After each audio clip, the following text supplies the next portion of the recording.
Welcome back to the Weird Sisters podcast, your source for Discworld discussion. My name is Manning, and I was born to run.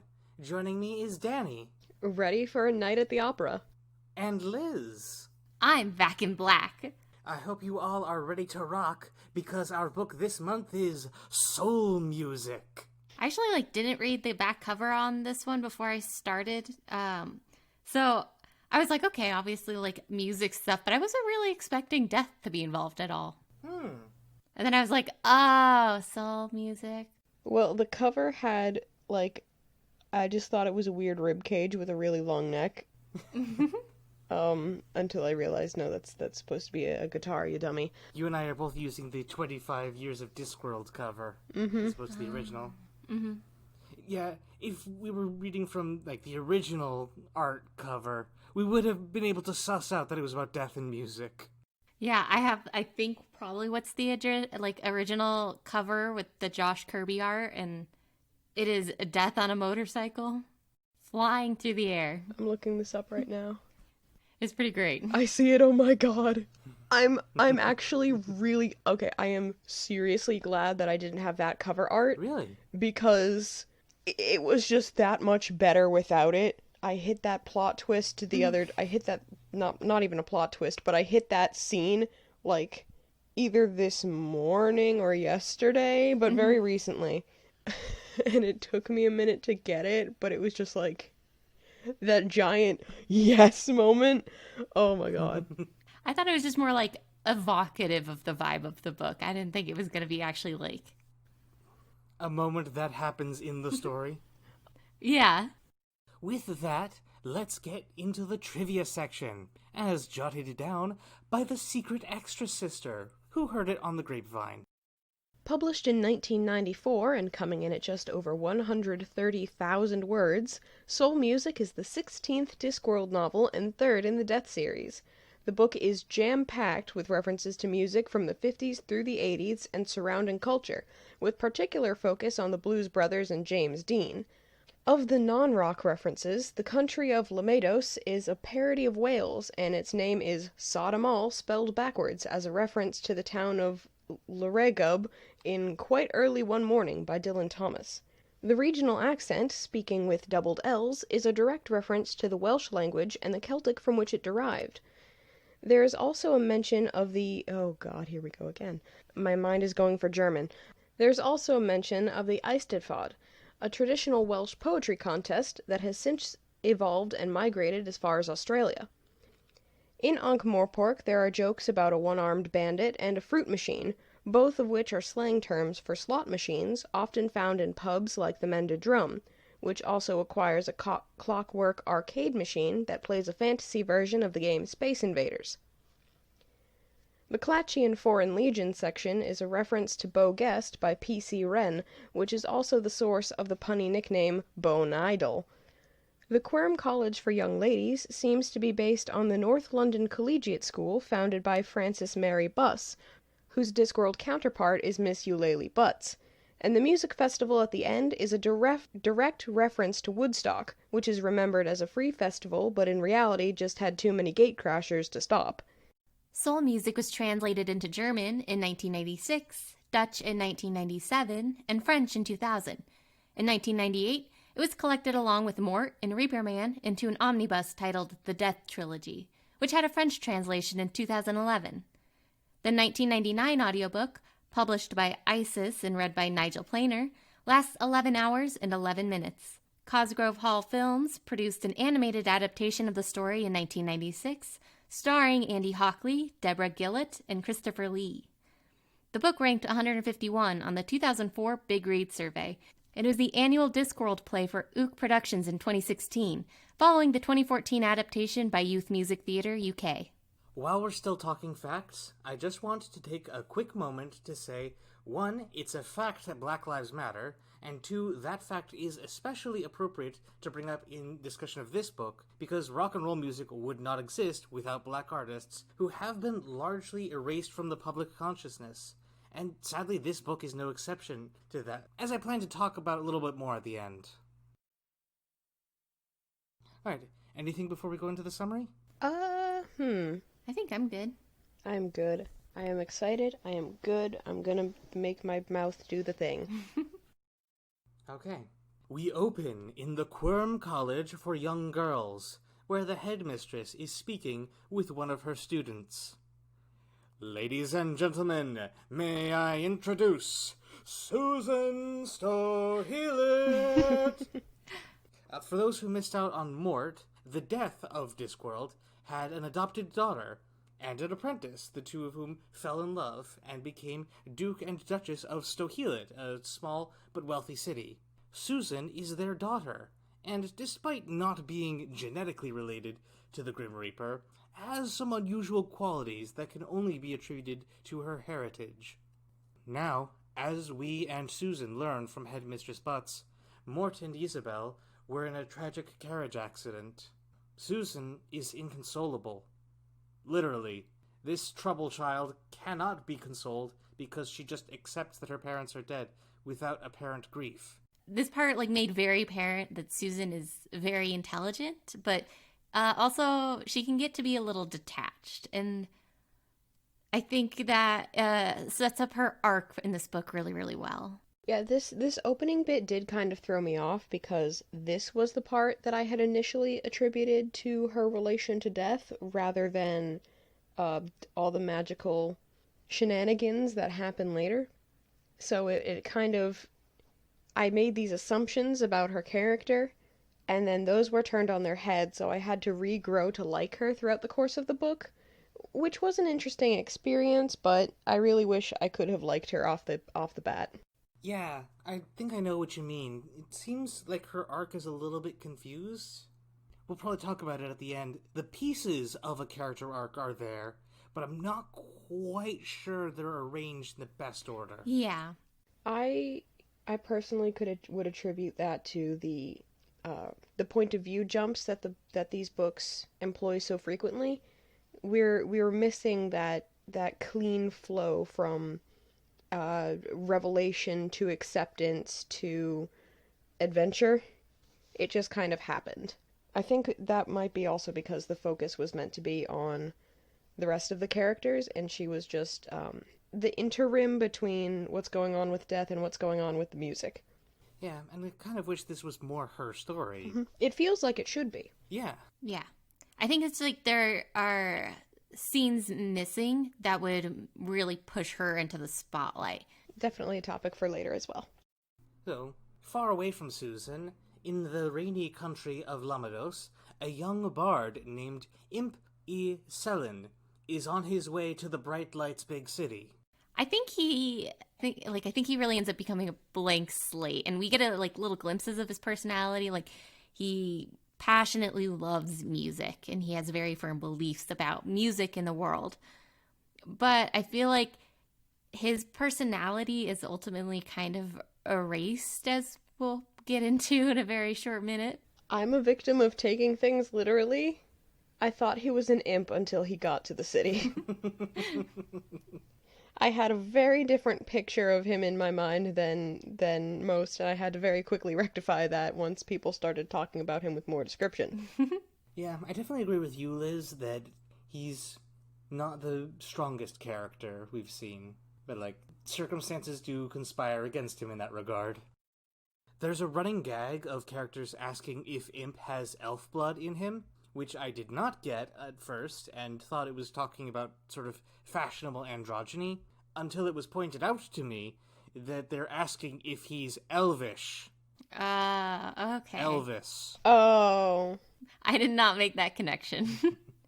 That very definitely changes my imagination of what he looks like. I mean, I don't know, I imagined him more looking kind of scrawny, lean 70s kind of rock star, and then now that I've got the Elvis attachment to him, I'm my brain is struggling. I mean, Elvis was lean and a little bit scrawny or slim when he was Yeah, I guess Elvis in my head is always older Elvis. Yeah, well, that's the Elvis that we see in cartoons and things, right? Thank you, Lilo and Stitch. Yeah. While all that is happening, Death has the black and crazy blues. He goes to visit a holy man in search of answers to life's big questions, or at least to learn how to forget things. So Death's subplot in this story is that he's in mourning. That's what that was all about? Okay. Okay. A million connections just got made, and 1,000 things just make so much more sense. Yeah, his daughter and son-in-law just died. I thought they died, like, years ago. I think actually I can see, felt a similar thing when I first read this story. Something about Susan's introduction put me in mind that she had been basically at a boarding school for most of her life, and so had been informed that her parents were dead at a younger age, and then just kind of grew up into this apathetic young lady, or logic-driven young lady. And I think that's because before she gets properly introduced, there's a mention of a drawing from a 6-year-old girl that's like all black and clearly Susan's art, right? And then that leads pretty immediately into the scene of the carriage falling. And then Susan is 16. So chronologically, that's supposed to be the carriage fall is connected to the scene of her being 16 years old, when it kind of reads like it's connected to her being 6 years old. And also, like, she enters the office twice in that same scene. Like, she starts out already in there, and then there's a bit where she enters in. So it's kind of confusingly, like, laid out. Yeah, that, like, definitely threw me off, and I had to go back and reread it, because I was like, what is happening here? I feel like there was definitely meant to be at least one scene in the middle there. I really appreciate the way that grief is kind of portrayed in this book, because it's messy and complicated and not linear, and it can be destructive, and it's very, very honest in that way. And especially because we ultimately see both Death and Susan have to like kind of work through that grief in their different ways. I don't know, it just feels like really personal and intimate, I guess. Like Susan, I think, is mostly in the denial and anger. Yeah. Parts. And like a little bit of bargaining you see later on. If I was smart, I would have like written down and plotted out how her scenes map onto the 5 stages of grief, but you know, this is the world we live in. Yeah, and I think that's all right, because I think for a lot of the book, she's kind of just stuck in that first stage, which I've seen with people I've met in real life, where they will go for months, if not years, without like really processing the loss of somebody that they love, and then something happens and all of those feelings come up and they need to deal with them then. We also have to take into consideration that, as Death says, he remembers the whole of history, past and future. So he always knew that this was going to happen.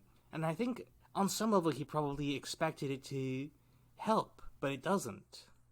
You could draw some comparisons with Dr. Manhattan in Watchmen, who experienced all of his lifespan as a single moment. Yeah, and I think there's a difference between like knowing what's going to happen and actually going through something.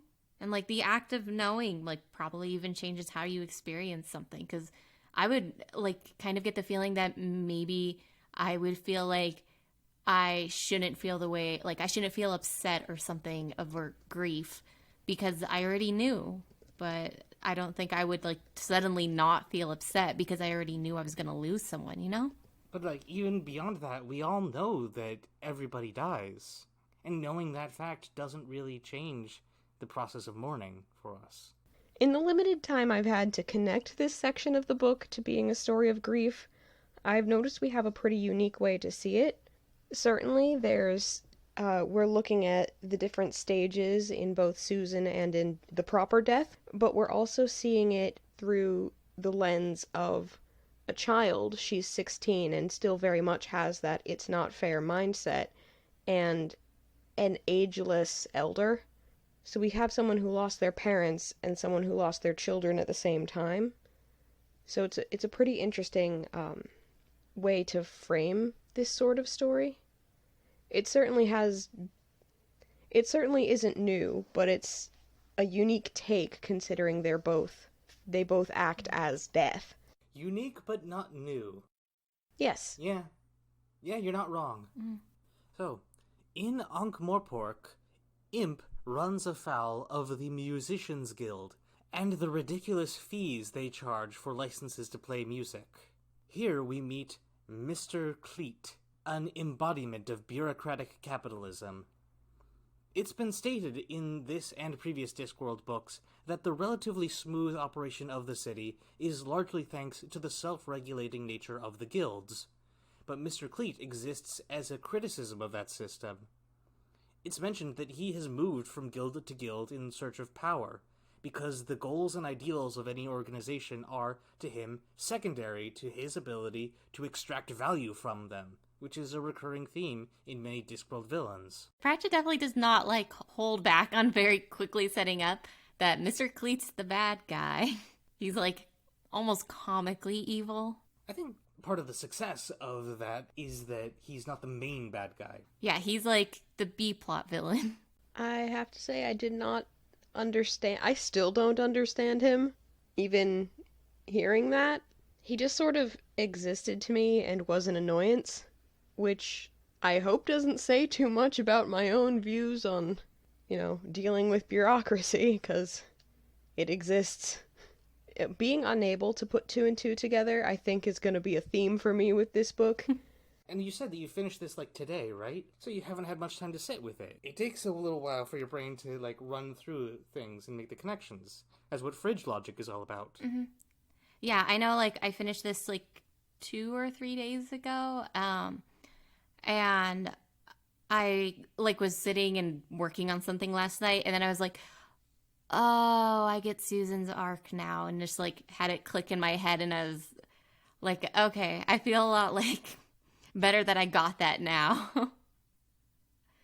And sometimes I know I've been, sitting in these, and I'm like, oh, I feel like I did a really bad job reading this book, I guess. Speaking of sitting, Imp, a dwarf named Glod, and a troll named Lias decide to defy guild rules and form a band, but Lias accidentally sits on Imp's treasured harp, forcing them to visit a mysterious music shop and acquire a guitar. He played one guitar. Yay! I've been hearing about guitars nonstop lately. Being at home a lot more often, my mom has re-picked up her acoustic, and my brother keeps going on about how he wants an acoustic bass, and I'm just out here being the woodwind person, going toot toot on the flute. And I have zero grasp of music theory, or composition structure. Believe me, if I did, I would have written up some of this stuff to be in song. Nice. Oh, back in Quorum, Susan gets an unexpected... I'm not keeping that up. Back in Quorum, Susan gets an unexpected visitor. A skeletal rat in black robes carrying a tiny scythe. We completely forgot to mention this character when they showed up in Reaper Man, but to be fair, they weren't a major part of that story. This is the Death of Rats, a counterpart to / extension of the Death of Discworld. Less human and more duty-bound than the main Reaper. I like the Death of Rats. They're adorable. Yes, very. I want a tiny stuffed Death of Rats I can keep in my room on my bedside. That must exist. It must, right? If it doesn't, somebody take note. But I think the Death of Rats poses a really nice contrast to who Death is as a character at this point, because I feel like he's very similar to what Death was the first time we met him. A little bit less assisting in the deaths than when we first met Death. Yeah. Mm-hmm. Oh, it exists. He's not bony, but there is a Death of Rats plush on discworldemporium.com. Sorry for that cutoff, I just really love the rats. The Death of Rats is kind of its own character. Yeah, definitely, for sure. I think he's a bit more of a rule follower than the real Death, but it feels like it's speaking to a piece of Death that we a piece of Death that we used to see a lot more often, or maybe the Death that we see in books that aren't about him. Mm-hmm. Yeah. I want to pat it on the head. This series, like, you don't really think of Discworld as a whole as being goth, but it is very goth. Mm-hmm. It doesn't help that in one of my other in one of my other Discord servers, there's a running joke that a rat is a friend. So if anybody in that server calls somebody else a rat, the usual response is, "Aw, thank you." So, the death of rats, along with a raven named Quoth, try to explain to Susan the situation with her grandfather. But at first, she refuses to understand. As I was reading this, I was having difficulty getting a handle on Susan's character. There are a couple elements of her personality that I didn't find particularly coherent, like the way that she rejects school but values education, or how she wants a normal life but has a notable disdain for ordinary people. In the end, I think you can put a lot of this down to her just being 16. Yeah. I feel like I was probably not terribly different from her when I was 16. So, you know. I will say I never understand characters who want to be normal. Mm-hmm. Me neither. Every normal person I know wants to be special. Every person I know just wants to be special in a different way. This was about the part where I was like, oh, she's like Susan Pevensey from Narnia. And then it was made very clear that no, she is not. She's also a little bit like Susan, the Doctor's granddaughter in the first season of Doctor Who. Ah. Again, not really. Which I mostly just say because I wanted to bring that comparison, which Terry Pratchett is on record as saying is a coincidence, but could be an unconscious connection. And, like, Death does live in a place that's bigger on the inside, and like he can travel through time and stuff. I often find references to other materials once I've finished writing out a little bit of my work and just being, oh wait, no, it's like that. That is the creative process, right? Mark Rosewater had a great bit. He talked about creativity and imagination as the ability to spot connections between unconnected things and use them to make interesting results. I just recently saw an art tutorial that was how to make a character that's your own inspired by another character. And it's like, change 3 details, and then like mix up the color palette and add a few details that aren't in the original character, and boom, there you go. I mean, there's this really, really great book that I had a teacher recommend that I read when I was in college. I'm kind of blanking on the title at the moment, which I am very frustrated with myself about. But basically the point is no art is ultimately original. But that's a good thing because that means that you can kind of do whatever you want and not feel bad about it. Because, yeah, so what? Somebody's already done it, but you haven't done it yet. And you will do it a different way. Yeah, just by the nature of you being a different person than the original author or artist or whoever. I have half a segue, but now I'm not. Nope, it's lost. Anyway, Susan continues rejecting the supernatural, or I guess metanatural would be more accurate, until Binky, Death's white horse, arrives and takes her to her grandfather's realm. I had forgotten about the desk in this scene. How it's basically a prop replica of an actual desk. But it and the tree swing later on remind me of a point I have brought up previously, that Death as a character really resonates with people like me who have learning disabilities. Speaking just for myself, there are certain things that I just don't understand intuitively, but a lot of other people, more neurotypical folks, just get. And I have to spend time learning them. And I sometimes arrive at the wrong conclusion. Yeah, that's me with conversation. I have to learn people like very, very painstakingly, but on the other hand, like I get technology very easily. For me, it's the biggest thing is languages. Like I cannot figure out like grammar and stuff of languages that I'm not that I haven't grown up using. Computer programming as well falls into the same like camp. That actually makes a lot of sense too with Death. I actually finally got re-diagnosed with ADHD. I have my report sitting in my laptop bag right now. Yeah, I've got that as well, so high five. I think I think what this scene highlights that really resonates with people especially is that despite how not human Death is, he is very human, and so he's really easy to connect with like that. Especially after the Color of Magic side episode that we did, we had like that beautiful visual for Death's realm. So I was able to overlay that onto this book, and it was very nice, especially coupling with that expansiveness that it had. Just this wonderful monotone grayscale where the floors are so large, all the furniture is regular sized, but it's too far away. Like a physical dolly zoom effect. For anybody who doesn't know, the dolly zoom is that effect like when they have the camera facing down a hallway and it simultaneously gets longer and shorter at the same time.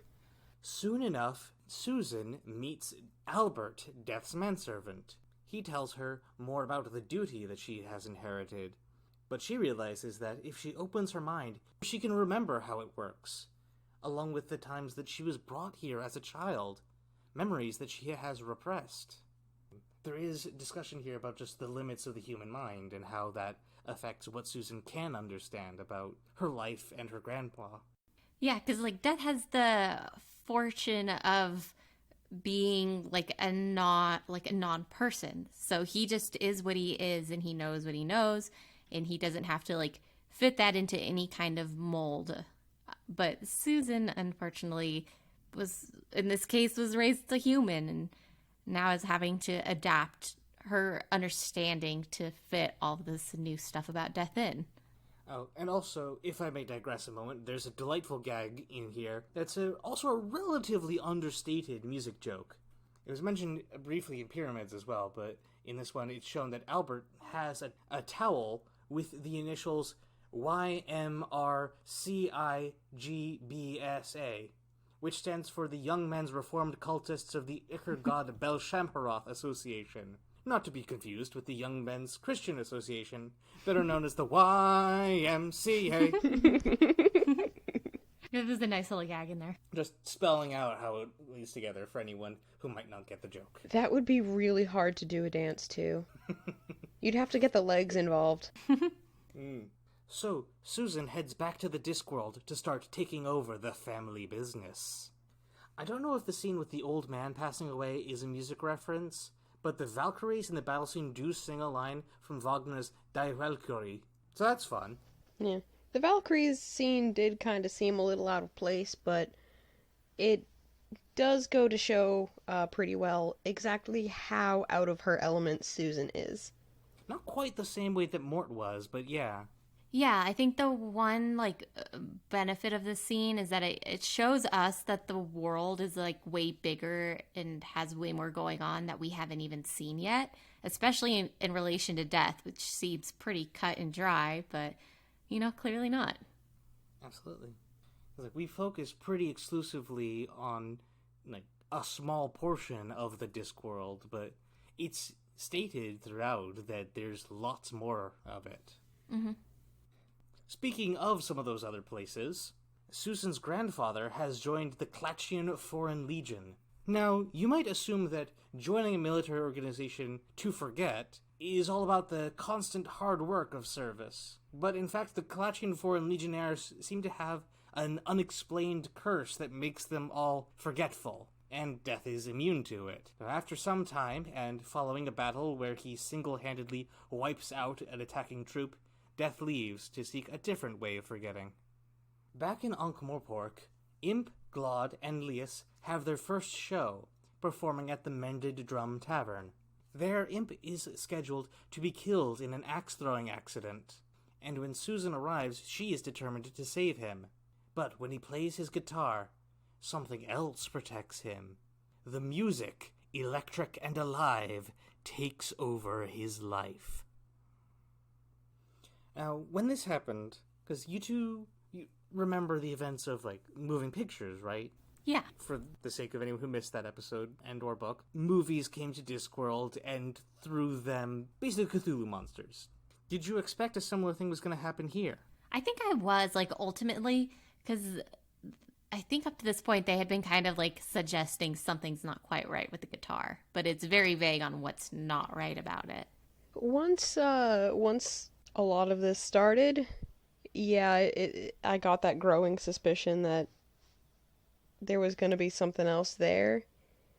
And I probably, with the things that I tend to read, the kind of stories I tend to enjoy, I should have gotten that the music ran a lot deeper than, say, the influence of the creatures from the dungeon dimensions, but those were the sort of things I was expecting. I feel like I was probably expecting something similar as well the first time I read this. When, like, I should have realized when that gets brought up as a possibility that wasn't going to happen then. Because, like, the two other times we've seen something like that, once in Reaper Man and once in Moving Pictures, there wasn't really the anticipation of it, right? It took the characters by surprise. It would have been, I think, more comedic if it hadn't, if they're like, it's coming, here it comes, and then it did. Would it, though? Just because, like, we're not used to that. Kind of a shock comedy, like, oh, wow, okay, no, this actually is happening, okay. And then something else kind of subverts it, and that's what we didn't expect. Perhaps. But also, it kind of would have gotten a little bit, like, repetitive. Mm-hmm. Following the show, strange things are happening every day, especially at Unseen University, the College of Magic. There, the faculty of old fat men begin to act like rebellious teenagers, much to the chagrin of Arch-Chancellor Muster Ridcully. Most affected is the Dean, who is the primary, but not exclusive, subject of the James Dean references, as well as a bit where he invents sturdy blue cotton pants, which he implies are going to be called Deans. Yeah, I appreciated that. I just have the man on the flying trapeze running through my head. A Danning young man in some jeans. Okay. I can never get the lyrics right. I feel like we see so much of the wizards, like the older wizards interacting with each other. I kind of appreciate Ridcully having to, like, go down to the younger wizards who he has, like, does not understand at all and be like, hey, you guys, I need your help. I have a thing to say about Ponder once he shows up. The band, fresh from their performance, have to ask where do they go now. Leas the Troll decides to rename himself Cliff, while Imp takes the moniker of Buddy, appropriate since his last name is Welsh for Holly. Oh, I knew there was something in there I was missing. He does say in the story that his name is Bud of the Holly, because that's just Welsh. Like, he's just named in Welsh. A language that gets a lot of, like, jokes made about it, but those jokes are not stopped being funny for me when I realized that it's, like, some of the history of the, like, subjugation of the Welsh people and stuff. So, Anyway, that's not what we're talking about here. The band also decides that they need a piano player, so Glod enlists the aid of the university librarian, who I will remind you is an orangutan. Just means he has really good reach to reach all of the keys. Struggling to figure out her new position in life, Susan decides to go see her grandfather.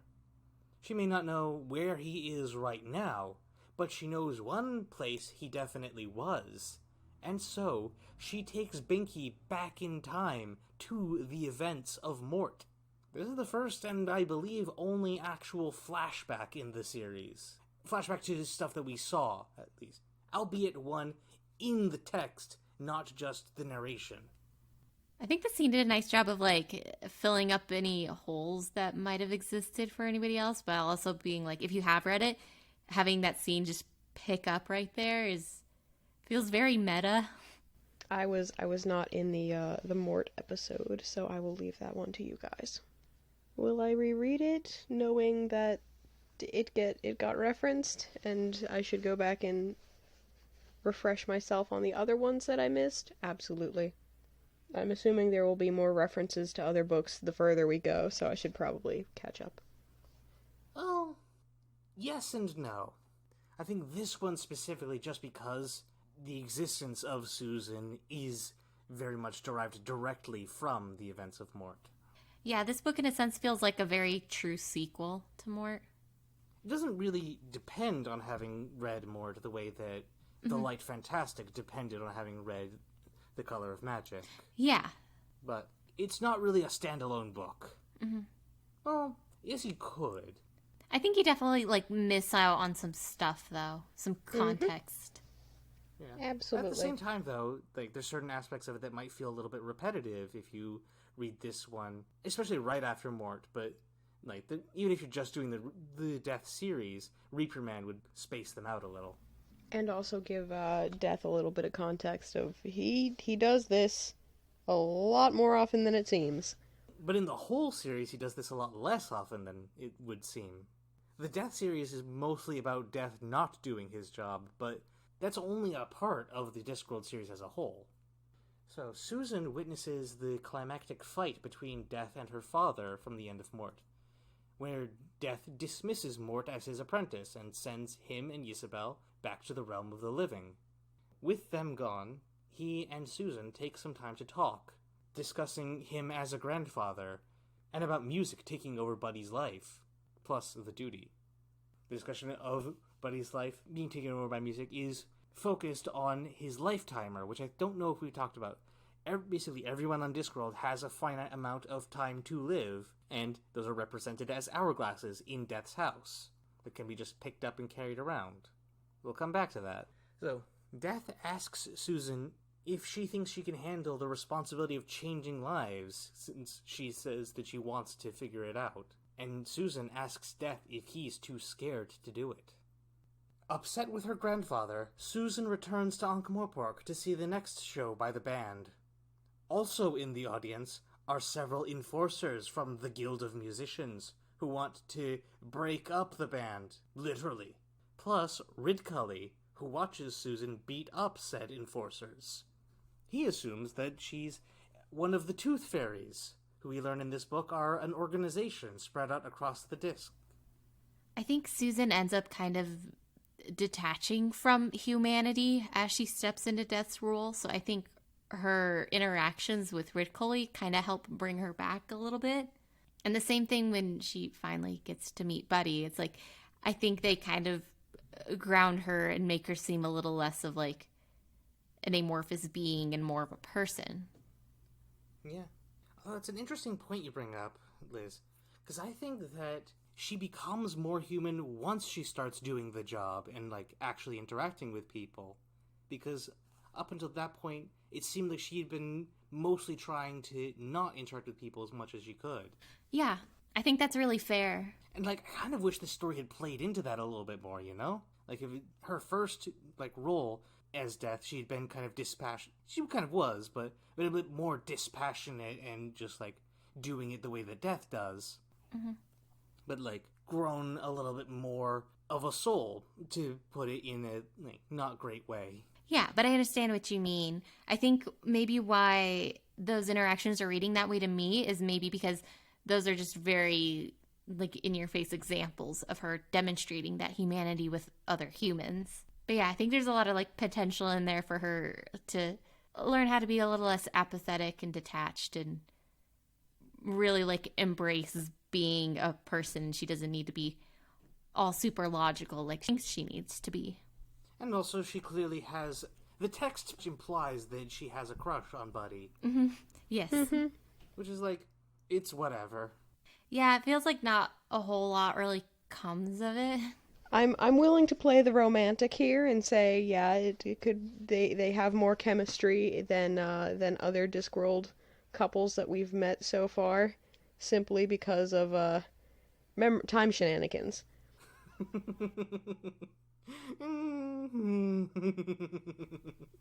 I think ultimately, though, I kind of appreciate that, like, their relationship isn't really the point of the book. Like, Susan is very clearly, like, infatuated with Buddy, but for the most part, she just, like, kind of interacts in the space where he is, but it's not like the story is them developing a relationship. Would it be fair to say that she maybe likes the idea of him more than she likes the person? Yeah, I think that's fair, because I kind of interpreted part of her infatuation with him to be she's a teenage girl and he's like a rock star, and, you know, she just has a bit of a crush. Also, a large part of it is that he, to her, represents the thing that she wants to do as Death, which is figure out a better way to arrange the whole process of people dying and everything. And she wants to make him her project, basically. But he does not fit into it the way that she wants him to. And I think that really helps her come to terms with the fundamental limitations of what she can do and who she is. Her attempts and ultimate failures with trying to like change Buddy's future is reflective of like the processes she needs to go through to understand the death of her parents. Following the show, the band is joined by the recurring sausage vendor Cut Me Own Throat Dibbler, who offers his services as manager. The librarian refuses to sign one of Dibbler's contracts and becomes the Pete Best of the group, as in the one who quit before they got famous, retiring to work on a project based on a doodle by the legendary inventor Leonard of Quirm. I'm a little bummed that we didn't get to see more of the librarian involved in these antics. Perhaps, but I feel like the librarian does get in a lot of the stories. Mm-hmm. Yeah. Even when it's not really relevant for him. And, like, sometimes it can feel a little bit contrived. Here, I think it was fine, but, like, I didn't really think he was necessary in Men-at-Arms, for example. Yeah, that's fair. He's just a crowd favorite. Yeah. Also returning to the university is Ridcully, who has captured a bit of the music and is bringing it to the High Energy Magic Building, where it will be examined by Ponder Stibbins, the youngest member of the faculty, who was a supporting character in moving pictures and Lords and Ladies, and has now taken on the role as the university's primary magic researcher. He and several like-minded students take the bottled music and examine it with the aid of Hex, their new thinking machine. While we were recording, a comparison sort of showed up. Like, there's a similar relationship between Ponder Stibbins and the Arch-Chancellor and Susan and Death. Like, you have these old... I don't want to say old world beings because Death is very much ancient and Ridcully is just old. But both Susan and Stibbins are very much of the newer generation, where Susan relies on logic, and in a different way so does Stibbins. He approaches magic scientifically. And that does actually tie into the whole theme of the book with music and rock and roll, because if anybody knows the 50s, there was a really wide generational gap between the big band 40s sound and the 50s rock and roll with the kids. If I recall correctly, that's like where the whole rebel generation sort of stemmed from. Well, I have some thoughts on that later. As they do that examining, across Ankh-Morpork, this new Music with Rocks Inn begins to inspire the citizens to create their own unlicensed music, while Dibbler secures the band a new gig playing in The Cavern, a troll bar. He also hires an assistant, a troll named and composed of Asphalt. Poor guy. Now, I have a question for you two. Mm-hmm. Why does Asphalt have that name, like, besides it being what he's made of? He's flat. He is also flat, yes.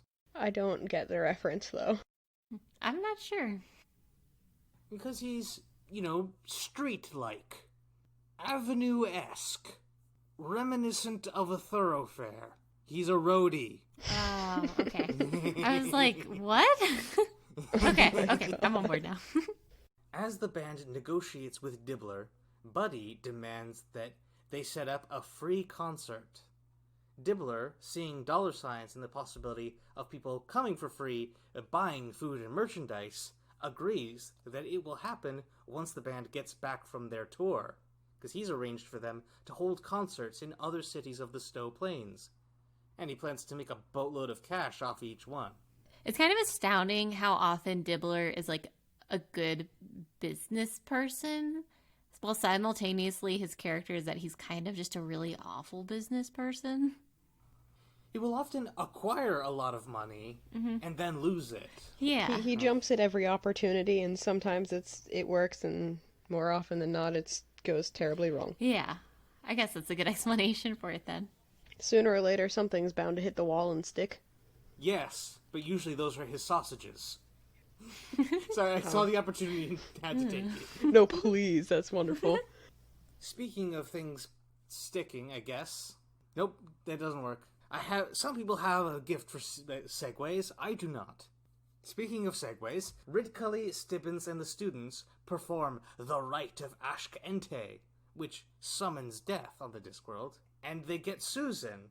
She's irritated by the wizards patronizing her, but Ridcully at least treats her human enough to invite her to breakfast, during which Susan realizes that what the music wants is to be listened to. This scene, where Susan and Ridcully take time for breakfast, is one example of something that gets included in many Discworld stories. The characters taking some time to rest and recover. I bring it up because there was a very good comic about these moments, where the artist talked about how validating it was for them that Discworld characters, take a minute, you know? We're inundated with media that shows the heroes constantly rushing into action, and it affects our psyche. I myself often feel guilty whenever I'm being less than 100% productive. And it's refreshing to have media where the heroes, sitting down and having breakfast is just part of the story.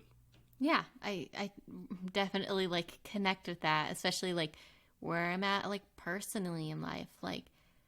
Just feeling burnt out because of always going and going and going, and then forcing yourself to take a moment and then feeling so good that you have just gotten a chance to rest, you know? The past few days, I have just been waking up and going downstairs and drawing basically nonstop for several days straight. And then this morning, I sat down and I picked up my pen and nothing.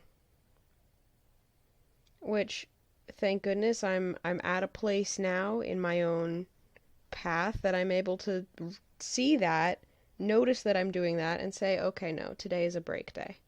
Hopefully I'll be back to drawing tomorrow because I am so inspired, but... Nice. Yeah, and especially because so much of media and just, especially American culture, is about being 100% productive and doing things all the time, is that I think we're kind of starting to hit a point culturally where we realize how unhealthy that is, and people are trying to actively work against that and encouraging others to do the same. I hope that is a trend that continues because it would be so good for us as a society.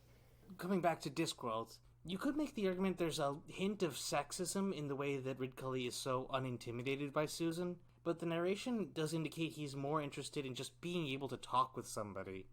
He doesn't really have anyone he can just chat with.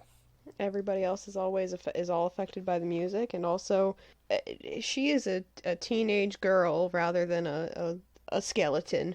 Yeah. She has a skeleton, but she is not one, which I find much less intimidating. But yeah, I definitely did get a couple warning sirens in my brain when this scene is starting to go, just because, I'm not sure about how Ridcully is going to act around Susan. But I do think it ultimately came to a good place where he was just kind of being a mentor to her and helping her step back from having to feel like she has a duty and she has somebody she needs to be right now. And she just got to be a teenager. He may be odd, but he is still a school principal. He definitely has a life of his own in a different way than a lot of the other characters. On the other side of Ankh-Morpork, Death is getting hammered in the mended drum. Eventually, he passes out, and in the Ankh-Morpork tradition, the patrons rifle through his pockets and throw him onto the river. From there, Death joins a cabal of beggars, and even if he can't forget things, he finds a strange comfort in being so thoroughly ignored by society. The Discworld has a not super great view of the homeless. Yeah, there are definitely some problematic parts of it. They kind of exist as their own separate entity in this, whereas we would take a more a more human approach, looking at them what is their situation, how did they get here, what can we do to help? They exist as their own faction in the Discworld, in Ankh-Morpork. I mean, they do have a guild. They have a guild, and with that guild they have a distinct lifestyle. Like, I suppose any of the guilds would have. The Assassin's Guild, the Fool's Guild have their own distinct lifestyles. The band leave for their tour, but not before Cliff and Glod make a quick stop at the Street of Cunning Artificers to commission something special. Now, out on the road, they draw enormous crowds, earn the ire of authorities, and Glod redecorates all the hotel rooms.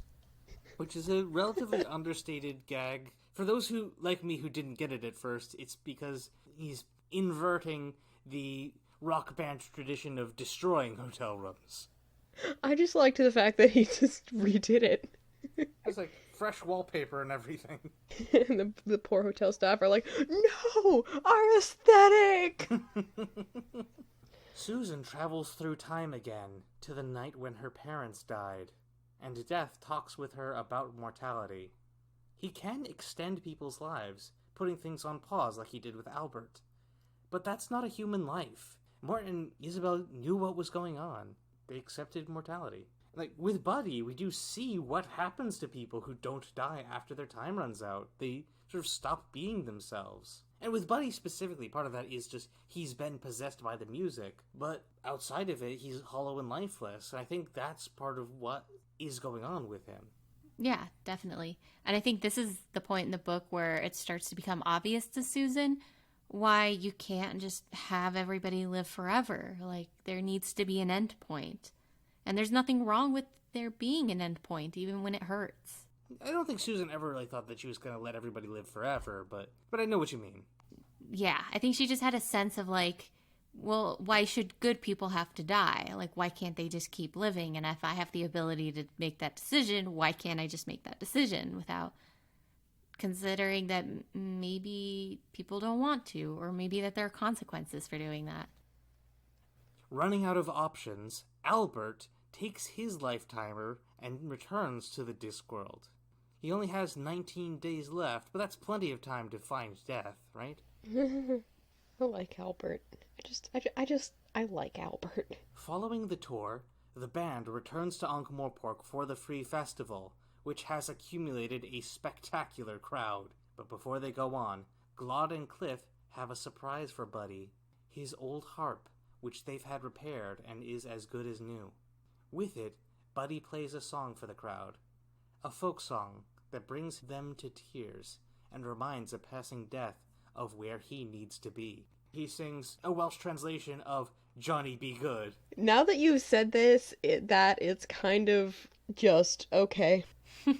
There goes my the emotions that I had for that song. Did I nearly cry reading about its description? Yes. Was I expecting that twist? No. It wasn't even a twist. It was blatantly stated. I just had to go plug it into a translator. But yeah, before I ruined it for you, what did you think of that scene? I very nearly cried. Yeah, it was like a very like emotional scene where like it was kind of like there was like this thin wire and everybody was just like waiting for something to happen, and it was like tense but peaceful at the same time. But I appreciate that like Buddy's self returns to him when this like piece of his past and this thing that he's had a very deep emotional connection to is returned to him. It also doesn't help that my Spotify playlists are mostly bouncing between the score and other like fight the power kind of rock music and like pop music, and Celtic Woman, Fawn, other the Wail and Jenny's folksy bluegrass stuff. Those are my two ends of the spectrum. Somewhere in there is Florence and the Machine, but that scene sort of like hit me in the face with my own musical taste. So you're like the exact target audience for this story. It hurt me. I don't know about you, but getting smacked in the face by a nearly 1,000-song playlist is rather painful. Over near the Mended Drum, Albert, investigating for Death, nearly gets it when a thief knocks him out. smashing his lifetimer in the process. Death, returning to his job, finds Albert and sends him back to the realm. But he can't just go anywhere right now. And he needs to, because the band is fleeing the festival, accidentally stealing $7,000 of profit. So they are chased by Mr. Crete from the Musicians Guild, Communthor Dibbler, and soon enough Susan, having figured out that the music plans to turn Buddy into a legend by plunging him into the ravine, the same ravine where her parents died. So following that emotionally charged festival, we have a more comedically charged instance of the band fleeing with some money that for a little while they didn't even know they had, followed by a troll gang, followed by the Musicians Guild, followed by Susan, followed by Seamot Dibbler, and then it just gets better from there. I'm told this is a Blues Brothers reference, but I haven't actually seen that movie. Yeah, me neither. I had to go downstairs. I'm like, Mom, you won't believe what's happening right now. So, Death heads for the Unseen University, where he finds the librarian's secret project. A hot rod motorcycle, which he borrows along with a coat from the dean. If you get that lyric reference. Oh. There we go. I mean, that song plays at work all the time. Like, at least once every 2 days. That's a lot. Yeah, sometimes we get songs that play like 3 times a day. That's worse. I know the feeling. Mr. Crete and the Musicians Guild enforcers fall into the gorge, but Susan manages to save the band, sacrificing the guitar in the process. But the music reforms it, and demonstrates its power to those gathered. It is the rhythm of the universe, the blood of existence. And then Death arrives, taking the guitar and playing a silent chord, the first note of the song that ends the universe. The music, desperate not to die, makes a deal with Death and gives Imp back his life. So the universe is put back in order. Mr. Crete is still dead, but Imp and everyone else are okay, and life returns to normal. Susan heads back to the Quorum College for Young Girls, and, having become more in touch with her humanity, finally begins to grieve the loss of her parents. Although, soon after, she learns about a boy working at the local chip shop. Elsewhere, as Death settles back into his duty, the music finds another host in the universe, and the band plays on. So, would you say that Death played a secret chord, a rather cold and broken one? I mean, if you wanted the Hallelujah chorus. Yeah. Although Death playing that chord kinda came out of nowhere for me. It could have been established that Death had, some musical history. I thought he was gonna cut the strings. That, also probably could have worked. Yeah, I think the imagery was cool, but I think, we were missing a step or two, I think, to have it, hit full impact. So yeah, that's soul music. What did you think? It had its ups and downs. There were quite a few scenes that I really liked, especially the ending. I liked how it's the climax of the book with the carriage chase and the festival. That's what it was building up to for a really long time, and then it hit those emotional notes really well. Yeah, I think it has some really great moments and some really emotional or exciting moments, but I think it just feels it just needs another editing pass. Yeah, not gonna lie, so far this is my least favorite of the Death series. There's a lot to like, but it's also got so much stuff going on that it ends up feeling kind of disjointed and scattershot. A lot of elements that don't go anywhere. Susan has friends at school who are introduced, given character and personality, and then just dropped. They could have been part of the story, fans of the band or something. Also, and I hope you'll forgive me for talking a little bit about upcoming books, but dwarves have some complex gender politics that are kind of contradicted by the presence of Gloria, Susan's dwarf friend, in this one. We'll come to it. I do want to mention that this one does give us some variation in the personalities of trolls, who have mostly been sort of thuggish and thick. Chrysoprase, the troll mafia don, is a lot more soft-spoken and conniving than a lot of them, while Cliff is pretty friendly and better at thinking ahead than, say, Detritus. Of the characters, we did mention that Imp, aka Buddy, has the least on-page personality of any one-off protagonist, but it's largely the result of him functionally dying in the middle. Yeah, that kind of puts a weight on character development. But I do really like how the trolls are portrayed in this book. Like Asphalt especially, I think he ends up being very relatable, as a audience kind of stand-in, I guess. Yeah, Mr. Tibbler's not gonna like this. And then even the zombies in, what was it, Reaper Man? There was even the undead have more personality than Buddy did, but at least they were still them. Buddy's personality is mostly just his accent. Yeah. Susan's arc has really strong ideas in it, but it's not quite there for me. Like we talked about her story is becoming human through being death for a while. And that's present, but it could have been more clear. We already talked a bit about why and how. The moments that she does, embrace it, especially at the end where she, is sobbing, it's glimpses of what could have been. This book is good. It's, really good, but it could have been amazing. Mm-hmm. Yeah, it's like when it works, it really works. It's just sometimes it doesn't. Yeah. It feels like it was trying to tell two stories at once and tripped over itself. Yeah, both of these kind of could have been stories on their own. I think a little bit too much of this is the band stuff. Even if they had just cut out the subplot we didn't really mention of this one band of teenage metalheads who keep changing their band's name to different other music references. They weren't really necessary, and I kind of wish that more time had been spent on Susan. Anything else? I've got a tirade that I'm going to go on. Yeah, most of all, what I have to say is in reaction, I suppose, to your tirade. The only thing I would have to say here is that I have close personal ties to a band that keeps changing their name. They're planning on making it a running gag that they keep changing their name. This is definitely a little tangent thing, and I don't think it'll make it in the episode, but I just think it's very funny. But my boyfriend is a musician, so he has a bunch of musician friends, and one of them has a band that was named Dale Earnhardt Jr., so that when it would get put on posters, people would go, Dale Earnhardt Jr., and we'd go to the concert and be like, oh, it's a band named that. But they were they started to get kind of successful, and so they were like, well, we can't keep using this guy's name forever, so they changed it to Junior Jr., and then tweeted about it or something. And Dale Earnhardt Jr. tweeted back at them and said it was totally cool if they wanted to keep the name the same. Aw.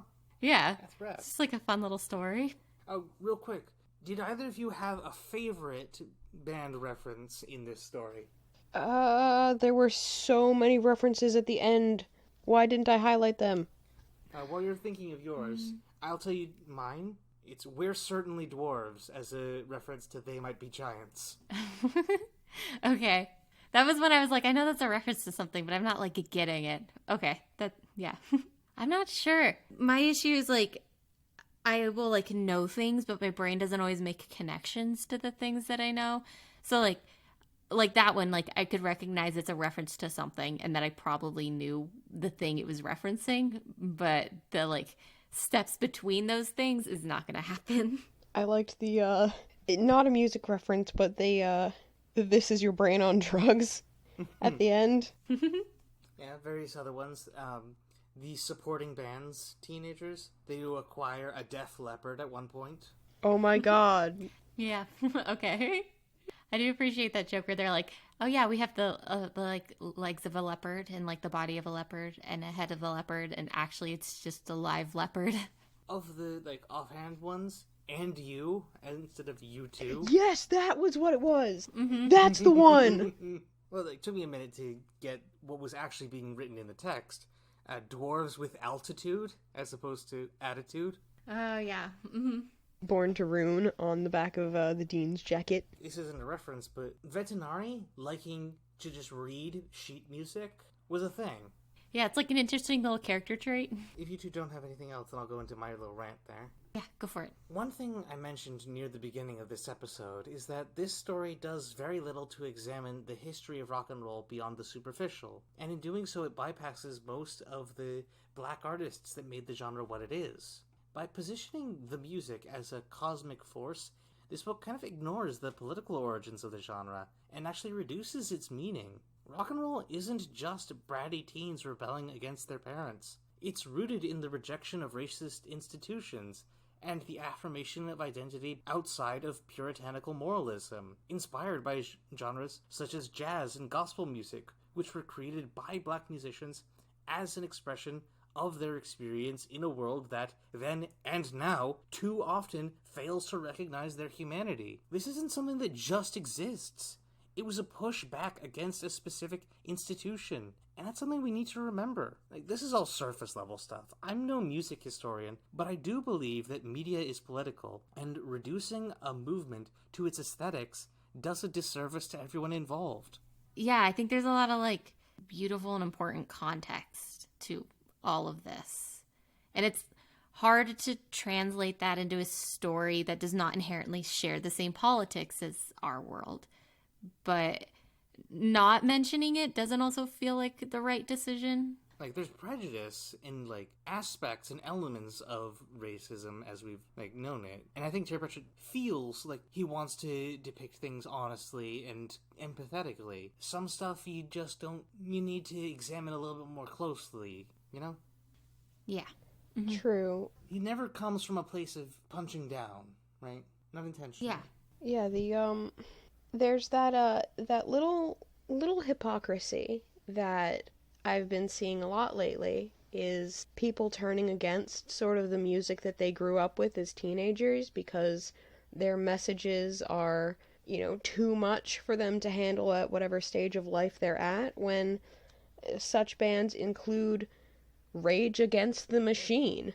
Although it is quite enjoyable to see those artists, snap back and say, I have a political science degree from Harvard. On a, lighter criticism, not nearly enough Queen references. Oh, agreed. Agreed. Yeah.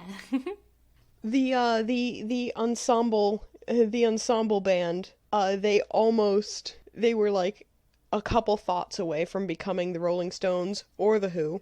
Yeah, they were the Who for a half hour. I forget where I was going with that. I think we're about good. Mm-hmm. Yeah.